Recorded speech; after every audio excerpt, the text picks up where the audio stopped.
नमस्कार दोस्तों, 31 जुलाई 2025 को दिल्ली की सड़कों पर जो तस्वीरें देखने को मिली उसने पूरे देश की आत्मा को झकझोर कर रख दिया। क्योंकि जो शिक्षक लाखों विद्यार्थियों को अंधेरे से निकालकर सफलता की रोशनी तक पहुंचाने का कार्य करते थे, वो आज सड़कों पर आने के लिए मजबूर क्यों हो गए। जिस देश में विद्यार्थी और शिक्षक सड़क पर आने के लिए मजबूर हो जाएं, तो समझ लीजिए उस देश का भविष्य किस ओर जा रहा है।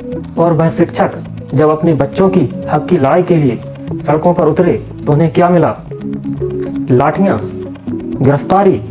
क्या ही लोकतंत्र है कि एक शिक्षक, एक विद्यार्थी अपनी हक की लड़ाई के लिए जो बातें सरकार से पूछ रहा है, आयोग से पूछ रहा है, तो उसको संतुष्ट किए बगैर उसके साथ मारपीट की जा रही है, बदतमीजी की जा रही है। क्या यही लोकतंत्र है? सवाल उठता है कि यही वो भारत है जिसकी कल्पना हमने की है, जिस देश में शिक्षक को मतलब गुरु को बदजुबानी सुनने को मिले, शिक्षक को माफिया कहे जाने वाला प्रशासन इस कदर इस हद तक बदतमीजी पर उतर आया कि वह शिक्षक जो लाखों स्टूडेंट्स के भविष्य को संवारता है, उसको उस प्रशासन ने माफिया का नाम दिया है। मैं आपसे गुजारिश करता हूँ कि आप भले ही मेरे चैनल को सब्सक्राइब मत कीजिए, भले ही आप मेरी वीडियो को लाइक मत कीजिए, मगर आप इस वीडियो को जितना हो सके उतना शेयर कीजिए, जिससे लोगों तक मेरी बात पहुंच सके। तो हम बात करेंगे कि आखिर क्या वजह हो सकती है कि हजारों शिक्षक, लाखों विद्यार्थी सड़क पर उतरने के लिए मजबूर क्यों हो गए।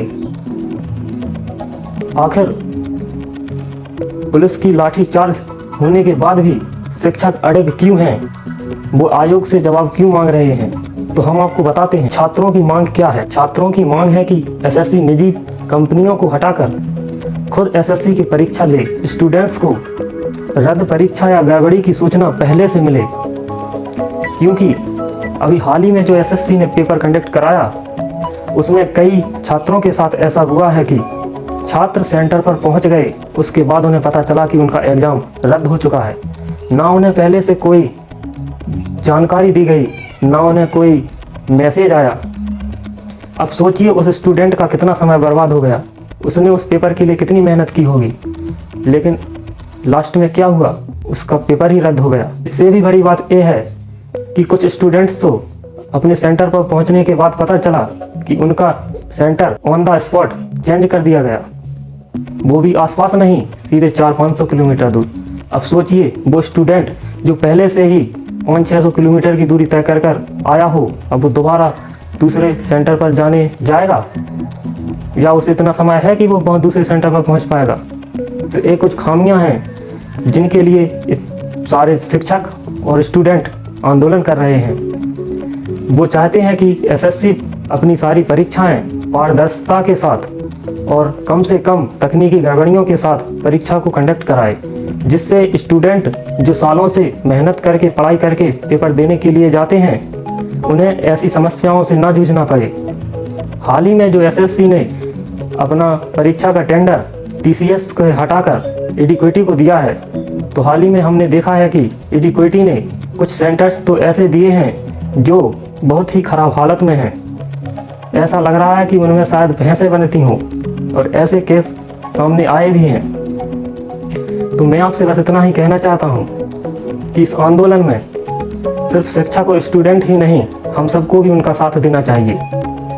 क्योंकि आने वाले बच्चों के भविष्य के लिए सभी को एकजुट होकर सरकार से और आयोग से एजुकेशन सिस्टम को सुधारने की मांग रखनी चाहिए, जिससे हमारा एजुकेशन सिस्टम सशक्त हो और बच्चों का भविष्य बर्बाद होने से बच सके।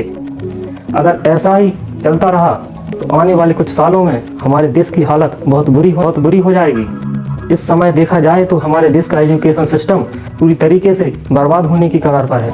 हम अपने बच्चों के भविष्य की लड़ाई के लिए उन सभी शिक्षकों और विद्यार्थियों का साथ दें, और आप अगर अपना साथ देना चाहते हैं, आपका साथ अगर उन शिक्षकों के साथ है, लाखों स्टूडेंट्स के साथ हैं, और आप अपना कुछ योगदान देना चाहते हैं, तो आप बस इस वीडियो को ज़्यादा से ज़्यादा शेयर कीजिए, जिससे ये वीडियो हजारों लाखों लोगों तक पहुँचे और सभी लोग एजुकेशन के प्रति सजग हों और सरकार से एकजुट होकर मांग रखें। इससे सरकार पर भी प्रभाव पड़ता है, उसको भी मजबूरन कड़े से कड़े फैसले लेने के लिए मजबूर किया जा सकता है। आज अगर हम इन बच्चों के साथ खड़े नहीं हुए तो इन बच्चों का भविष्य बर्बाद हो जाएगा। इन बच्चों का भविष्य बर्बाद होने में कोई टाइम नहीं लगेगा। आपने देखा होगा कि जब बच्चे परीक्षा हॉल में जाते हैं तो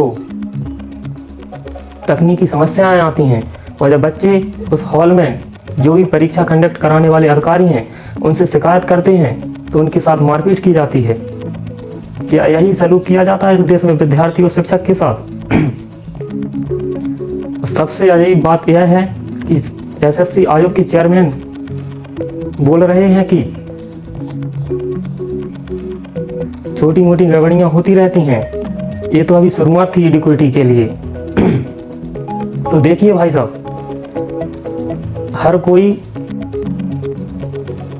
एक्सपेरिमेंट डमी चीज़ों के ऊपर करता है, लेकिन इन भाई साहब ने तो लाखों बच्चों के भविष्य के साथ एक्सपेरिमेंट कर दिया। सोचने वाली बात है। आयोग ने सिर्फ लाखों बच्चों के भविष्य के साथ ही एक्सपेरिमेंट नहीं किया,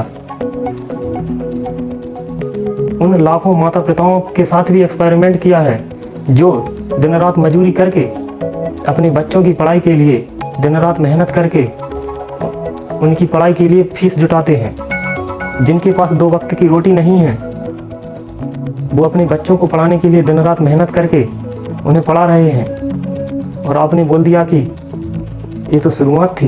इसके हर नागरिक का कर्तव्य है कि हमें उन सभी विद्यार्थियों और शिक्षकों का साथ देना चाहिए।